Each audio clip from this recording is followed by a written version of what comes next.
So let me share my screen.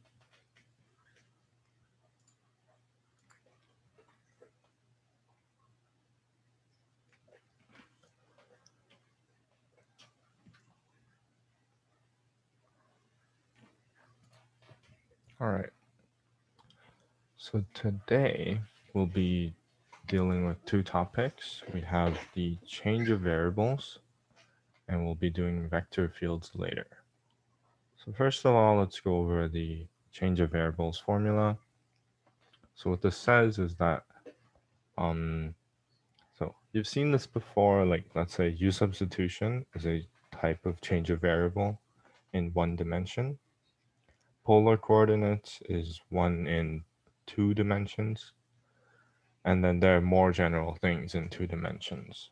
So you can choose as many transformations as you want, as long as they're C1 continuous, given by x is some function of u and v, y is some function of u and v, with a non-zero Jacobian. And then this region that maps a region S in the uv plane to the region R in the xy plane, then we can change our variables so that we can write the integral over R to an integral over S. And we multiply by the absolute value of the Jacobian. So you've seen this when you're doing the polar coordinates. Oftentimes you write r d theta. This is the Jacobian in the polar coordinates case. And to calculate the Jacobian, you can, this is what it means to be Jacobian, this thing.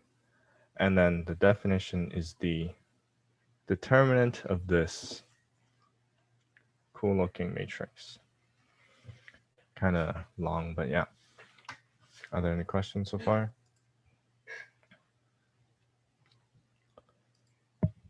Okay, so let's look at the exercise. Here we have two different transformations, and let's try to find the Jacobian of each of these. So let's start with number one. I'll give you a few minutes to try it. And feel free to ask any questions.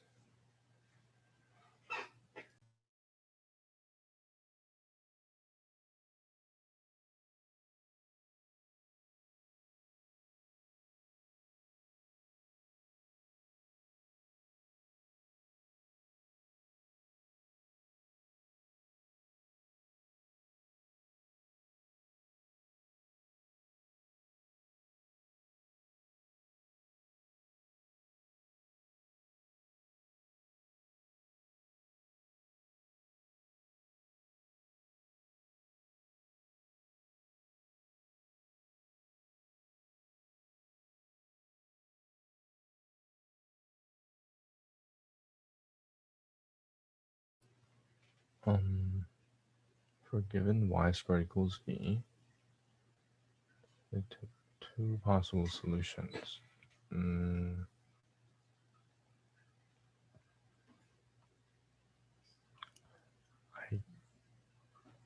I think that's a good question. Yeah, so there's actually another way to find the Jacobian. This notation is suggestive because we can actually take the inverse, 1 over the Jacobian of over this, which is actually equal to this. Oh, I mean, okay, that's not what I meant. 1 over the other way around.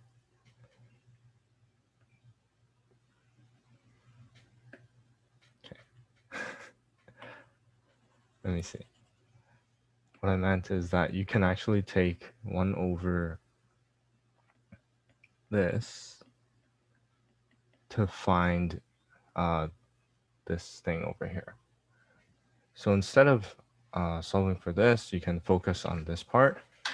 And now you have a more clear-cut formula because v is equal to y squared. Then now you have this matrix, in this case, is now written as du over dx, du over dy, dv over dx, dv over dy. So if you can rewrite those equations, now this case you would have v equals y squared, so this component turns into y. So it's much easier to calculate. Yeah.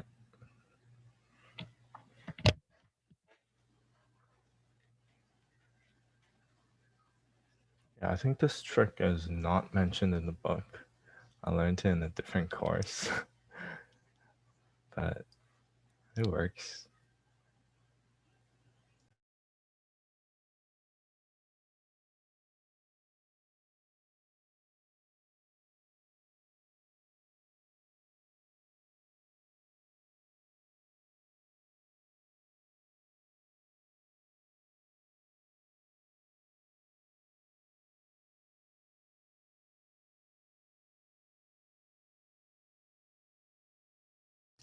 Okay, so let's look at the answer to number 1. I hope you had time to try that. So let's look at this. First of all, we want to write the matrix. And we want to fill in those entries. Okay, oops. So del x, del u, del x, del v, del x, del, no, that's a y. U, del y, del v. So for the first one, x is a function like this. When we take the partial derivative, it is equal to 2. Because this is a constant, and then this goes away. And then del x, del v is equal to 1. Del y, del u is equal to 4. Del y, del v is equal to -1. So when you take the determinant, you have that 2 minus 1, 1, 4. So that's -2 minus 4 equals -6. Okay. So that's number 1. And have you guys tried number 2? Or should we wait a little longer?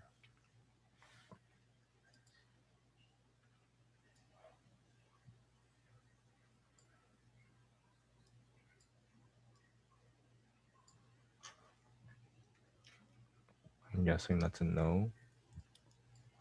So I'll give you a few minutes.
Okay, so I want to note one thing, is that if you wrote instead, like normally you would think of x, y as in that order, but u, v, or let's say st are not necessarily always in that order.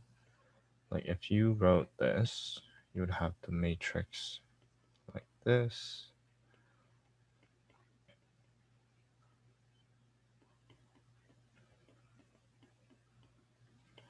But if instead you chose a different order, TS, then you would have this.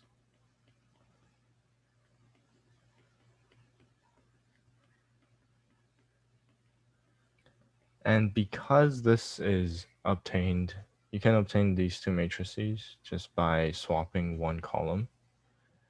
And remember, when we swap rows or swap columns, we get a minus sign out of the determinant. So that's why it's important to, so really this does not matter, the choice.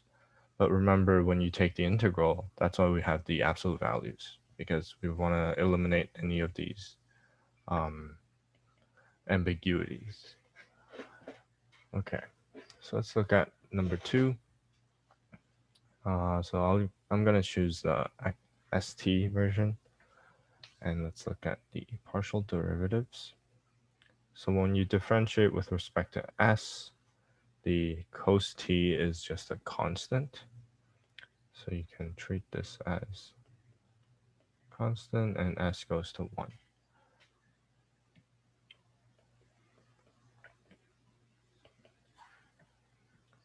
And this one, when you differentiate with respect to t, you get a minus sign. So minus s times sine of t.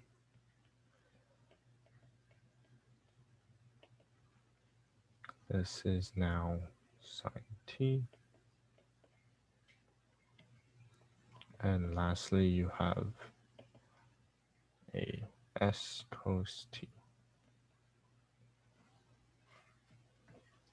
And so the determinant is cos t times cos t times s, so s times cos squared t, minus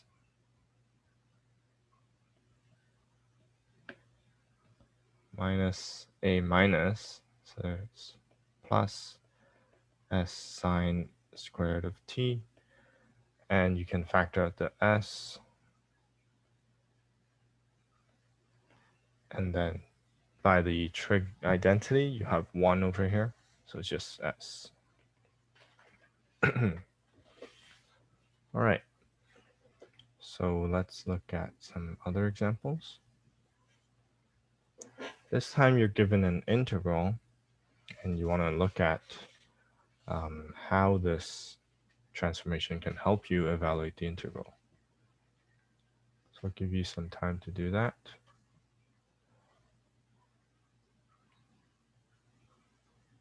I want to hint that it's always very useful to draw the picture.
Okay, so let's take a look.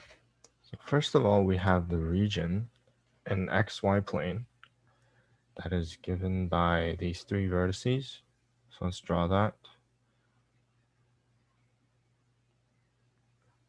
X, Y, we have 0, 0, 1, 2, and 2, 1. So this is 1, this is 2. And we have the triangle inside it. We have the transformation. X equals 2u plus v, y equals u plus 2v. And we want to find the region that is in the UV plane. Because remember in the definition, we're given a transformation that sends UV to XY. And we are given the R region. So we want to go back and find this S region so then we can integrate with respect to this S. Okay, so to isolate U and V, we will do some substitution, elimination of variables. So first of all, 2x will give me 4 copies of U and 2 copies of V. So that's good for canceling the 2 V's here. Okay, so I'm going to write this is equal to 4U plus 2V minus U plus 2V. That gives me 3U and no V's. So 2x minus y over 3 is equal to u. And almost symmetrically, you would have this is equal to 2u plus 4v minus 2u plus v, which is equal to 3v. So 2y minus x over 3 is equal to v. All right, so now you have the expression of u and v in terms of x, y's. And we want to plug in those points to see what the region S looks like. So when we plug in the point 0, 0, and u will look like 0 minus 0 over 3, 0. And v is also 0 minus 0 over 3. So the region in the UV plane has this point. Next, let's look at the point 1, 2. We will have 1 times 2 minus 2, so 0. Okay, let me write x, y is equal to this. Okay, v is now equal to 4 minus 1 over 3, so 3, 1. Okay. And then now x, y equals to 1. We will have u equals to 1 and v equals 0. So we have this triangular region instead. And you can find out that this maps the triangle perfectly into that. And now let's do the integral, but I'm running out of space. Let's do it here. Okay, so to parameterize this region, I'm just going to choose the, like, over here, and then we would have this line is minus u plus 1. So we have the integral, this r, x minus 3y dA is equal to u ranges from 0 to 1. Should put that in. 0 to 1. And the v goes from 0 to minus u plus 1. And then we have x minus 3y, where x is equal to 2u plus v minus 3 times u plus 2v dv du. But wait, we forgot the Jacobian. the Jacobian here is, so let me just do it here right now. Du is equal to 2. Did I do the same one? No. Similar, but not the same. Is equal to 1.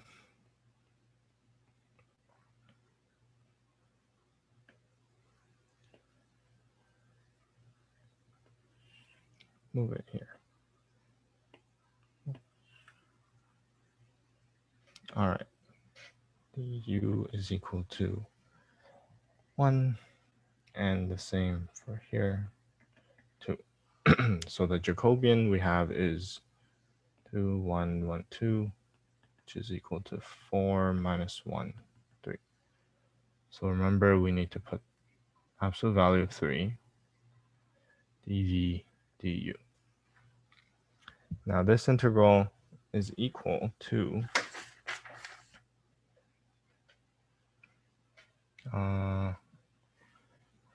definitely need more space here. Did not plan this. Okay, let's go to the very bottom. This is the integral of 0 to 1, 0 minus u plus 1.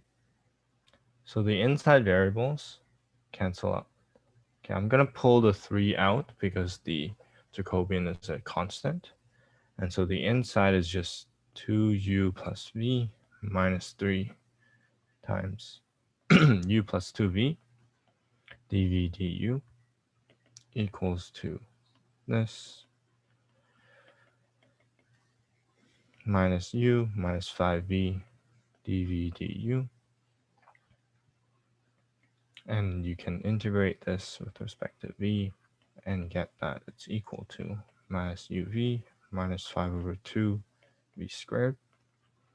Evaluate from v equals 0 to v equals minus u plus 1 du. Okay. And this is equal to minus u times minus u plus 1 minus 5 over 2 minus u plus 1 squared du. The 0 goes away. And this is equal to minus u squared, no, positive, minus u minus 5 over 2 of u squared minus 2u plus 1. And now to integrate, we will have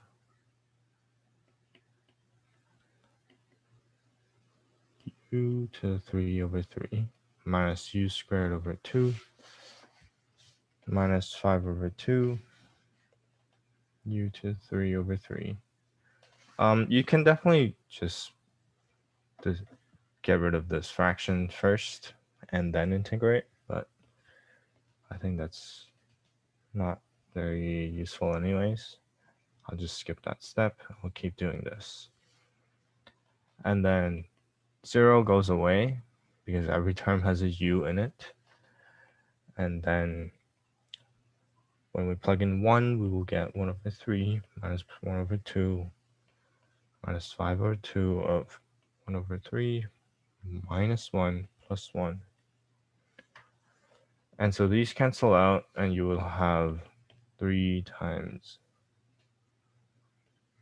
minus 1 over 6 minus 5 over 2 of 1 over 3. So that is minus 1 over 6 minus 5 over 6, which is 3 times minus 1 minus 3. And that's the end of this. Are there any questions?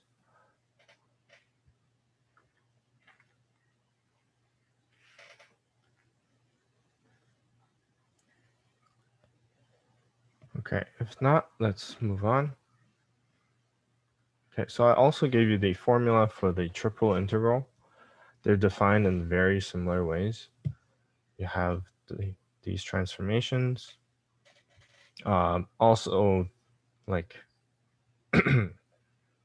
with similar hypothesis, which means that it's like C1 mapping a type 1 region to type 2 or type 2 region and all that fancy stuff.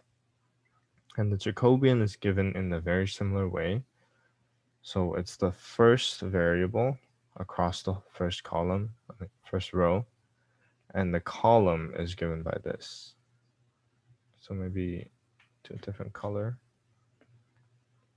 So this one goes along this way, and this one goes along that way.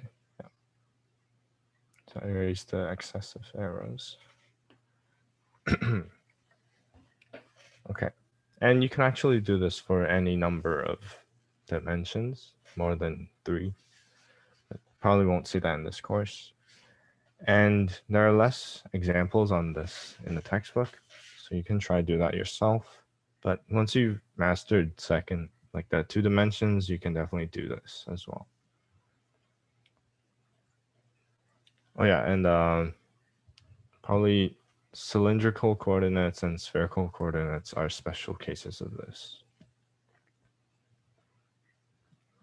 Okay, so let's look at vector fields.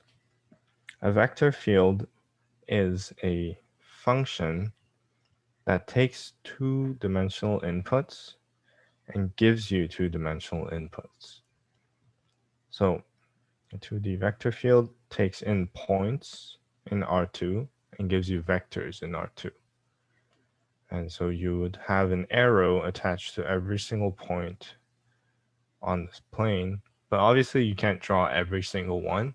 So we usually just draw them at every integer point, like this would be 1, 1, and then 2, 1, and then you draw another arrow. Yeah.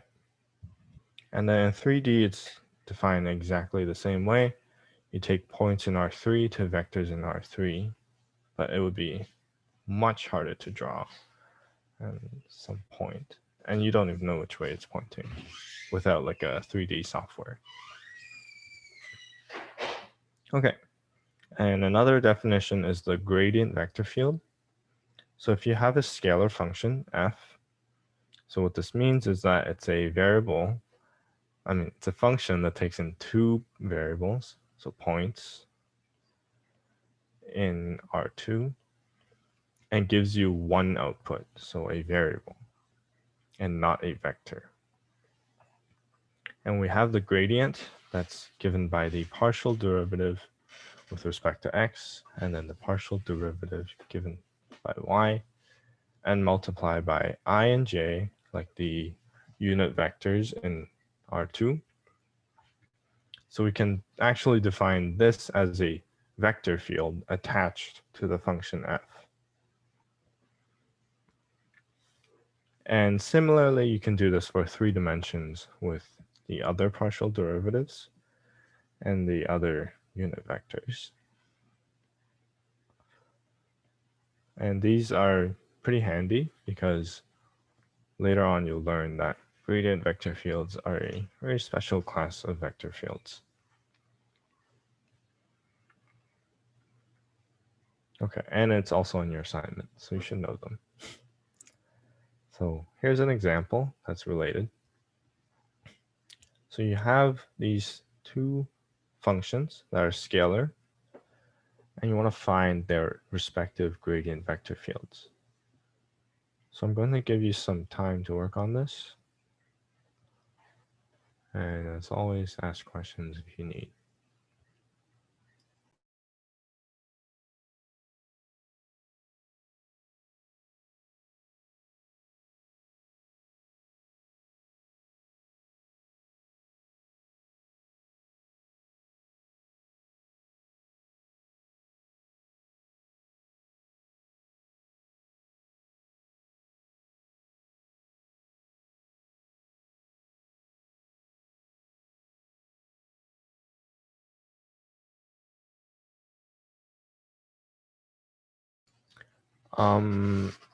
There are tons out there, like, let's say, you could use Mathematica, Wolfram Alpha. Wolfram Alpha has a pretty good 2D one. Desmos? No, GeoGebra. Yeah, I'll definitely. A lot of them. You can probably find tons.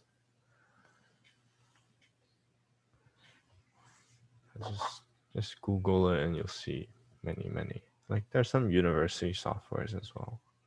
Not by our university, but other universities. So let me write them down. Wolfram.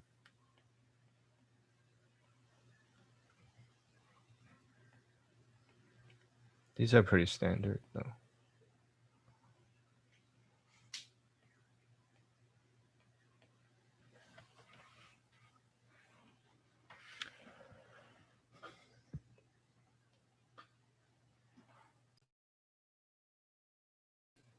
Wait, actually, they have a 3D one?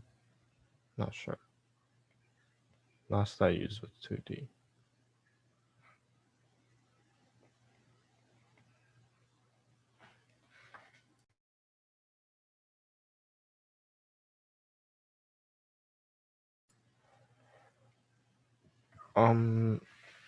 I would say probably like if you see a lot of things pointing up, then you would want to show that maybe both the partial derivatives are, or both of the outputs are increasing. Let's say if you have an arrow going this way, this means the x direction it's going right and the y direction is going up. So you just want to sort of explain those details.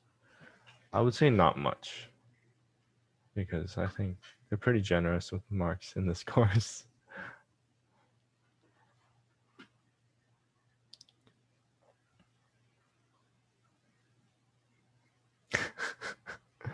Okay. Well, the average is still like pretty high, right?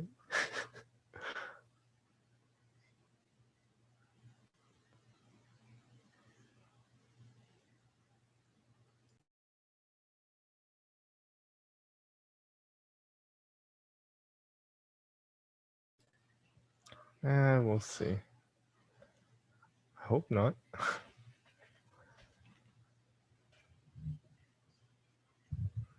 Okay, so let's take up some of these questions.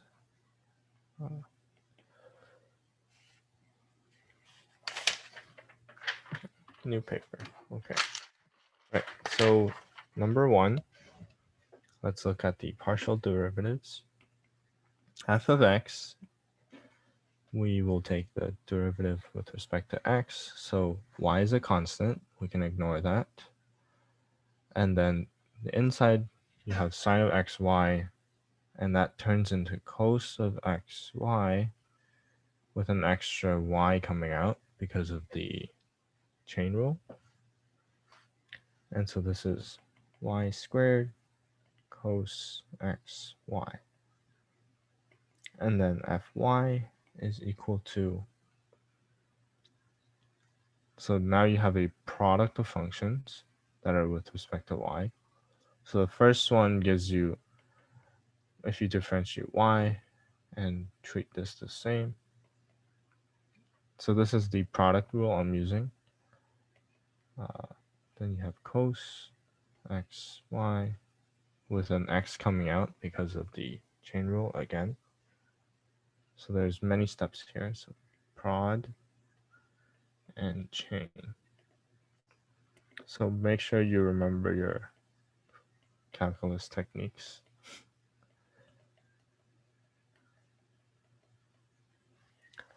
Okay, and now the vector field. So F can be written as, not this, copied the wrong one. It's this one, cos xy I, or you can cursive it, sine xy plus xy cos xy of j. Or another way to write it is vectors. You can just write this, so you don't have to squish everything on one line. Both are accepted and both are good. Depends on what you like. Okay. So let's do number 2. So I'm running out of page. Okay, so now 2 for vector field.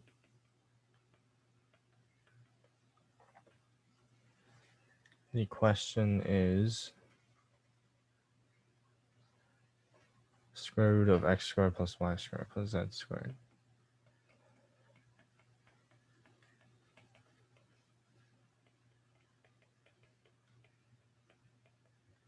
So f sub x is equal to the, I think, just x over this, oops, y squared plus z squared, because of the chain rule. Yeah, so the outside function is a square root and the inside function is a square, and some things along the way cancel. And then fy, because this function is pretty symmetric, you get the exact same thing. Fz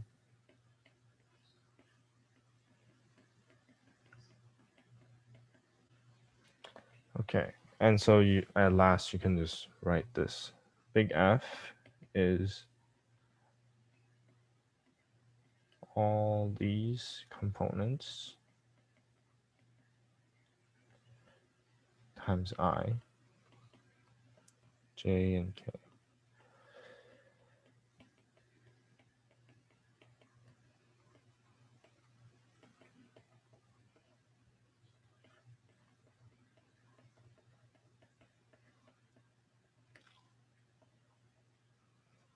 All right.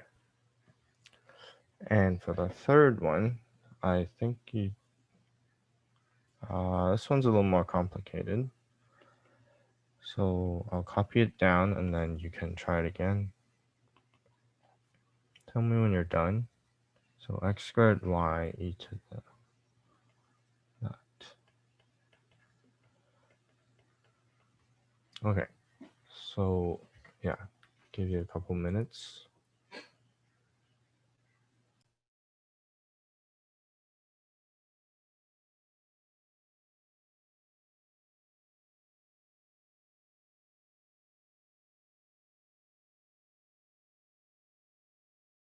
Oh yeah, didn't she make the second midterm an assignment? Yeah, you'll be fine.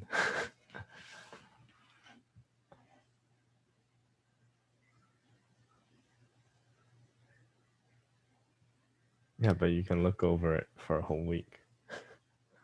Oh, an hour? What? Oh, so you have a week to do it, but when you start, you have an hour.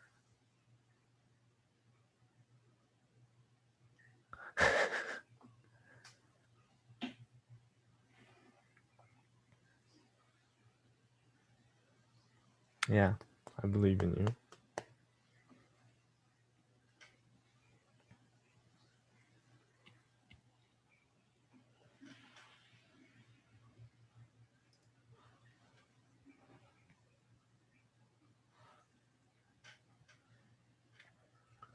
Okay. How long has it been? Let's take this up. So f sub x is equal to 2x, and then all these are kept constant because they have no x terms in it. Fy is equal to this times e to the y over z plus x squared y e to the y over z times 1 over z.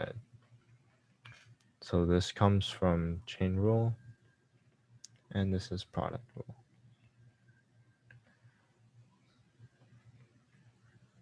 F of z is equal to x squared y e to the y over z times the derivative of y over z, which is just y times minus 1 over z squared. You don't really need these. And so collecting our like terms, we have this all over z squared. Okay, so big F is 2xy e y over z. So this time I'll just use vector notation. X squared e y over z.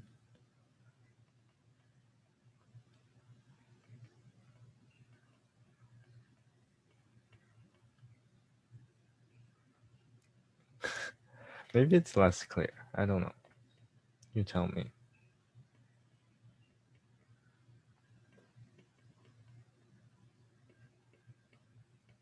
Okay. So that's it. We have, I only have 3 examples for this week, and we have a few minutes extra. So feel free to ask any questions if you have them. And if you don't, that's it for this week.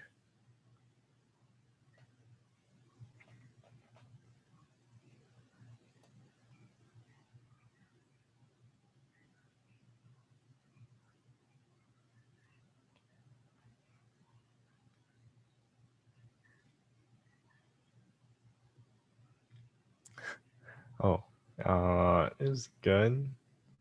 I have a midterm in 3 hours, so that's that. Besides that, pretty good.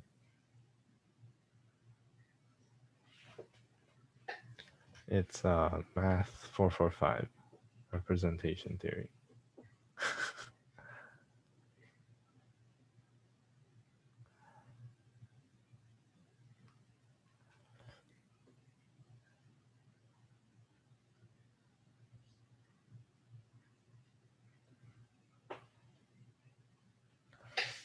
Yeah, it's a pretty interesting course. I mean, if you guys like math, you could take it.